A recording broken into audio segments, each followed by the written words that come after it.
For my presentation, I studied the trend of trauma and learning loss after the pandemic, the COVID-19 pandemic. So first, it's important to know about trauma and what it is defined as, and it occurs when an individual perceives danger. So there does not have to be an actual active threat against a child for them to experience trauma. It could be something that they witness happening to someone else, but if they perceive it as dangerous to them, it can cause trauma. Trauma is important to be aware of because it changes the neural pathways in the brain. It disrupts executive function, including decision-making skills and emotion regulation. All of the sudden changes caused by COVID-19 caused traumatic responses in many students, making learning incredibly challenging for them. As we know from Maslow's hierarchy of needs, there is no individual that can be successful in their endeavors unless they have their basic needs met, such as food, shelter, and safety. COVID-19 disrupted a lot of these physiological and safety needs for students, so they were not being met, which means they would not be successful in the classroom. As the needs intensify, it'll take more personal development for students to reach self-actualization. This is the level where they are confident and can be most successful in a learning environment. When comparing COVID-19 to other significant trauma events like Hurricane Katrina, we see it took 2 years for students to recover learning losses. And that disaster did not affect as great of a population for as long of a duration. So we need to study some more about the effects of COVID-19 so we can implement measures to support the learning loss.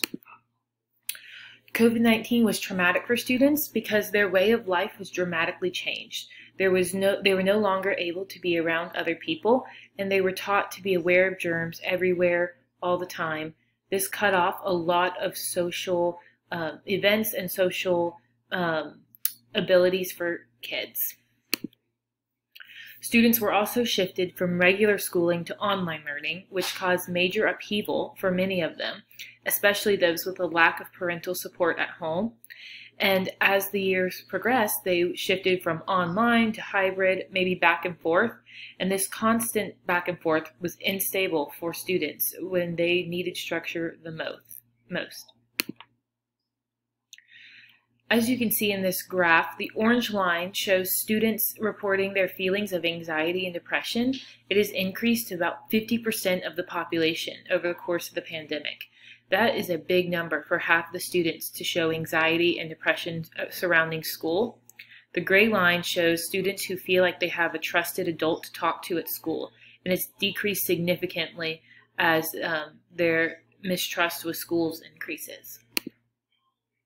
These overwhelming feelings of anxiety and depression can consume kids, so they can't focus on learning or schoolwork when all they can think about is the emotions and the thoughts in their brain.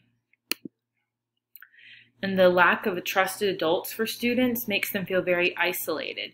They don't feel like there's anyone to turn to or talk to. This problem makes it so teachers can't reach students as well, and they can't understand them, and they're not as aware of learning concerns. In fact, 71% of teachers report that there is a significant difference in student morale and desire for learning after COVID. As instructional designers, we know that motivation can directly impact a learner's success. So we need to be aware of what we can do as instructional designers. Originally, instructional designers were crucial for helping educators transfer materials to online formats for online and hybrid learning. Many educators do not have the skills for online learning. And these courses are becoming more and more popular after the pandemic. We also have students who have been at home with parents for at least a year of their education and are missing out on critical social and emotional skill development that comes from interacting with their peers and other kids their age. Instructional designers need to be aware of what this means for their learning. It will be important for designers to create situations where individuals can foster connections. After social distancing from COVID, many students are struggling to recover social skills that they would normally have practiced and mastered at this point. Speech and language skills have suffered significantly from limited social interaction and the use of masks. Instructional designers need to be adding additional scaffolding that may be necessary for students in discussions. They may need more modeling and prompts to facilitate healthy conversation.